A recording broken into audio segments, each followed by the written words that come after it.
5 years, there was a media run, and there was a hype train of a franchise running through, which were the Warriors. Yeah. And that was KD doing that. Y'all won a lot of championship, but it was lame as Steph just won one by himself. And that's perfectly fine. I'm talking about when you lame ass did that for 2 or 3 straight years. That was lame as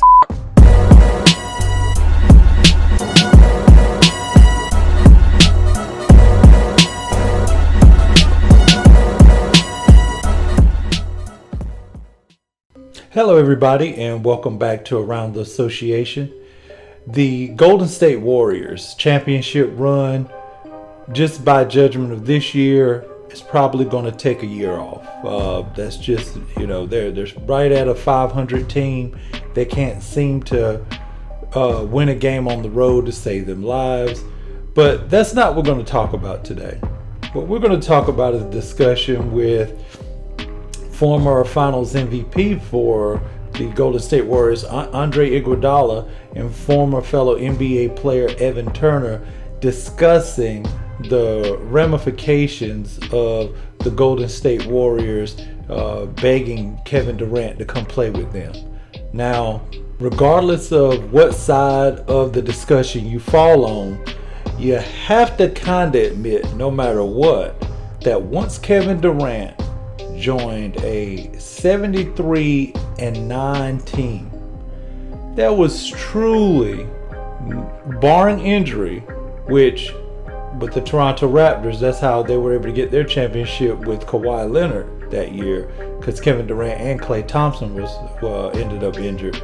But I think that was more so the basketball gods saying, this ain't supposed to be.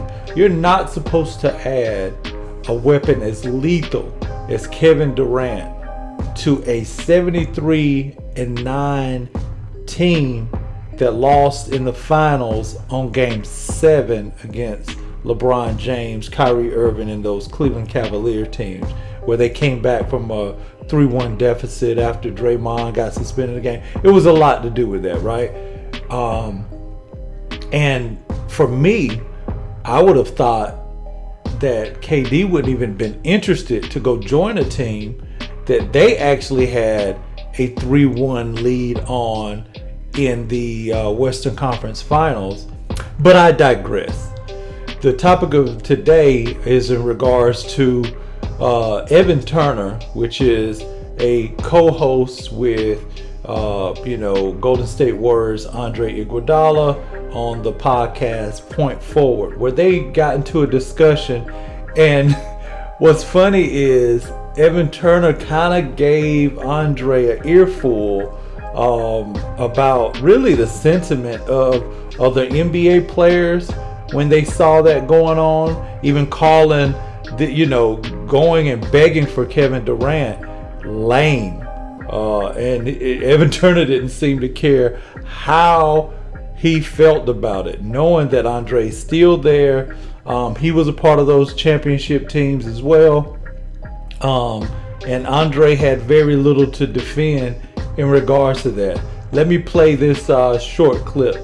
Y'all won a lot of championship, but it was lame as for 4 or 5 years, there was a media run, and there was a hype train of a franchise running through, which were the Warriors. Yeah. And that was KD doing that. So we see right out of the gate, Evan Turner is discussing the Warriors, but only as it relates to Kevin Durant actually being the Finals MVP and being added to a team, the hype train that was around the Warriors. So basically, I take it Evan Turner saying there's a possibility that the Warriors don't go to that many finals in a row if they didn't add Kevin Durant, much less win those extra 2 titles. And Andre Iguodala, you could tell his ears perked up because, he's ready to defend his guys. Take a listen to what he had to say here. On that, you know what I mean? There's just certain points where it just seemed unfair. We're not knocking it, to each their own, but it was just like you had to wait until this narrative ended in the moment of history.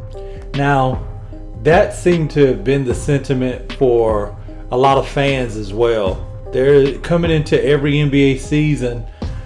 You always got the sense that, okay, this may be such and such team this year, or maybe they got a chance to compete to break out But once Kevin Durant joined the Warriors, I don't believe any reasonable basketball head thought if they were healthy that there was any NBA team currently constructed that could beat them. And that seems to be Evan Turner's point. Now take a listen to Andre Iguodala's rebuttal. Man, we still don't get no calls though, so Wait. Did this brother just say that the Golden State Warriors didn't get no calls with Steph Curry and Kevin Durant on the team?